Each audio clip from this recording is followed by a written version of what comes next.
You know, case laws don't exist. I mean, not don't exist. That's stupid. I mean, case laws are bull crap. They have other case laws where when you try to use the ones that are there that you think and believe that it's supposed to protect you, well, they have other case laws that they've used to go against those case laws. So the case law is there to support us. Is it there to support us? And welcome to Facts or Frauds. Calls People versus Ryan John Hart, file 24-4935FH. Your Honor, Ryan Ziegler on behalf of the people. Thomas Seeger appearing on behalf of Mr. Hart. I have somebody in my hearing room listed as Ryan Hart. State your name for the record, please. My name is Ryan John Family Hart. I don't have anyone on my docket listed as Ryan John Family of Hart. I have an individual listed as Ryan John Hart. That's either you or it's not. You get to tell me whether or not that's your name. If it's not, then I need to call a different matter and bring somebody else into my hearing room. Your Honor, I'm the representative of that entity, yes. That's not an answer, sir. Your name is either Ryan John Hart, in which case you're invited to participate in the proceeding today as Ryan John Hart, or you're not Ryan John Hart, in which case I have no use for you to be in this hearing today. So tell me your name so that I can determine whether or not you're the proper person to be called in this case. My name is Ryan John Hart. May I ask a question, Your Honor? No, you may not.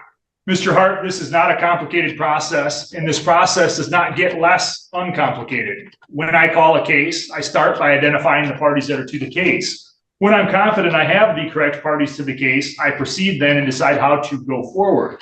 In this case, your difficulty, and I think intentional difficulty, is affecting the ability of the court to be able to proceed and to conduct its business.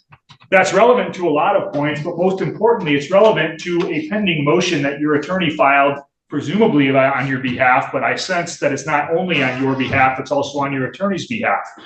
And so we're going to take up that motion. But your difficulty in basic things like telling me whether or not you're the party to a case is thwarting the court's ability to timely get its business done. I'm turning to the motion now that's before the court today, which is the motion to have attorney withdraw and to have you represent yourself, Mr. Hart. The court does not find that motion to be well placed, and I'm not going to prevent it. And the reason is there are several steps that need to be taken in order for you to be able to assert your right to represent yourself. First and foremost, I must find that your assertion of that right is unequivocal. I don't have that. What I have is your attorney's motion. And I recall very clearly and plainly the last couple of hearings that we've had. A couple of hearings ago, I had findings that I made based upon a competency and criminal responsibility examination.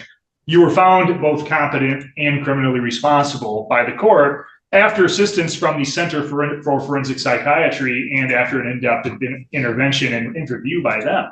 I made the findings, your attorney agreed with them, and the prosecutor agreed.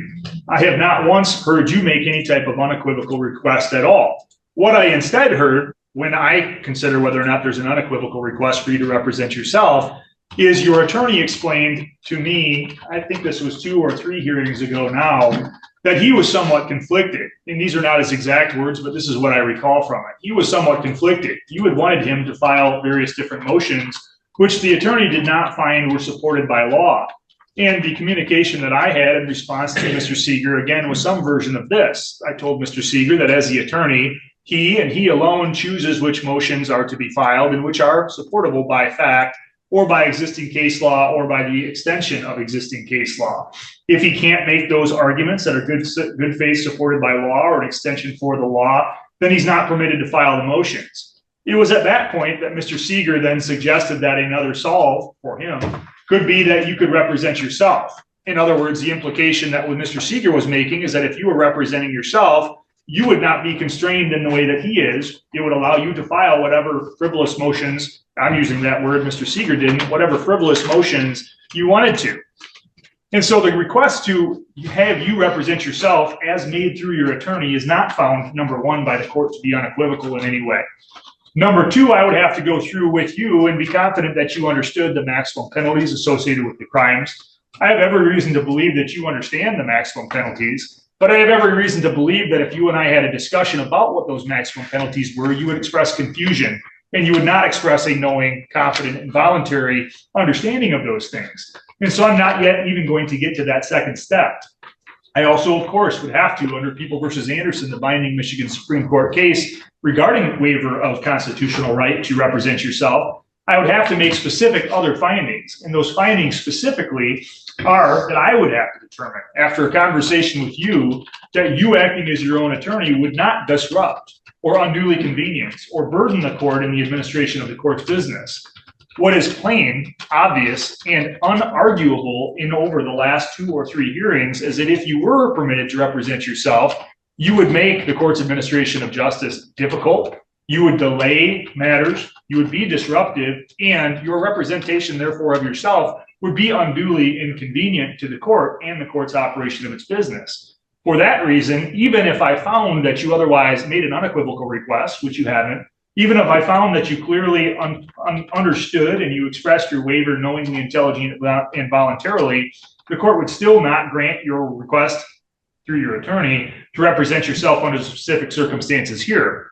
It's my firm finding, based upon the background that I'm aware of, that to allow you to do so would only encourage you to file what are very spurious and frivolous motions. It would waste the court's time, it would waste the prosecutor's time. And although it would waste Mr. Seeger's time to have him remain on, the court also notes that even if there is good cause for Mr. Seeger to withdraw, the Michigan rules of professional conduct allow the court to continue an attorney's appearance and order that an attorney continue on a case even when there's good cause to withdraw. And so I choose to exercise the discretion provided to me under those Michigan rules of professional conduct and the Michigan court rules and Michigan case law in denying any request to have you represent yourself.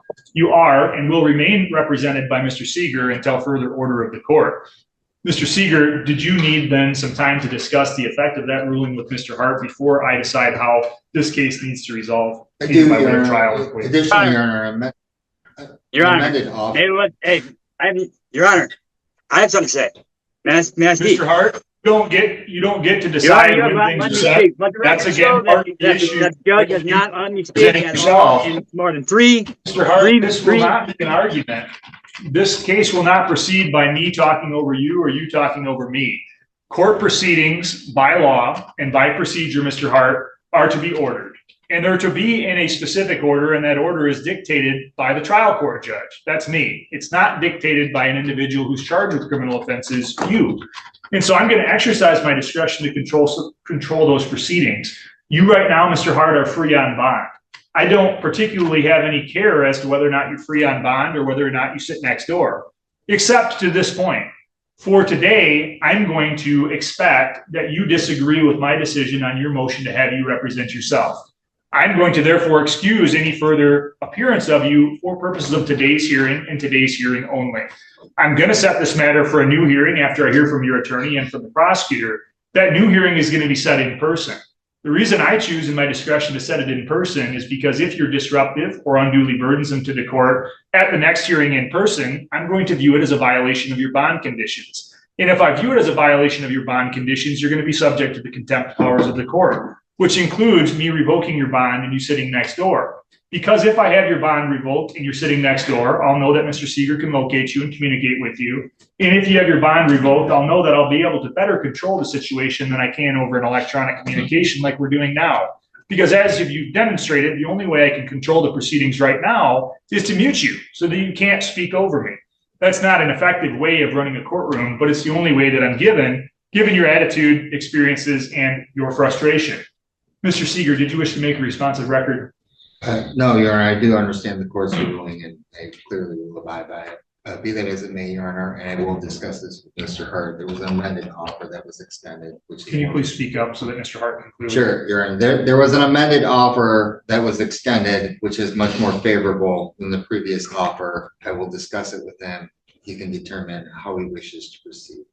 All right. Did you want to, for purpose of the record, state that offer on the record? Your Honor, my understanding is that he could plead to one count of attempted resisting and obstructing, which would be a misdemeanor in lieu of dismissal of the attendant charge together with the habitual offender notice. What was the habitual offender notice that was charged?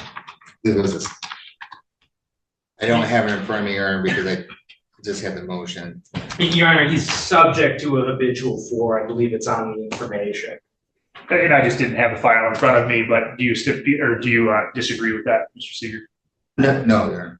All right, so Mr. Hart, it's very important that you not only hear the offer that's been made as an offer to an attempted resistant obstruct charge for dismissal of the existing charge as well as a habitual fourth, but it's fundamentally even more important that you talk to Mr. Seeger about that.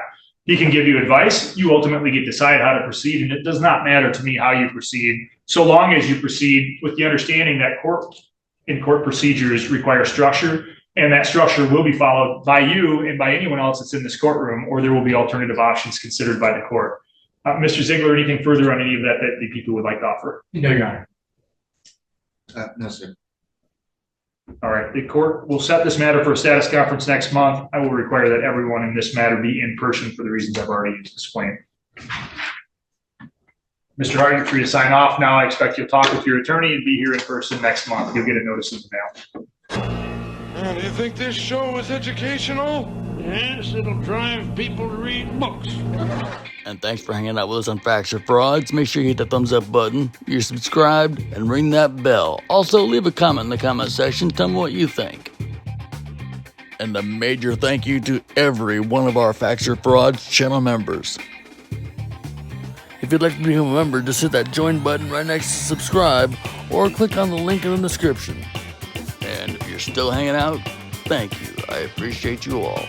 Make sure you hit the thumbs up button, subscribe, and ring that bell. Also, leave a comment in the comment section. Tell me what you think. If you'd like to become a member, you can do that too. Until next time, I'll see you soon.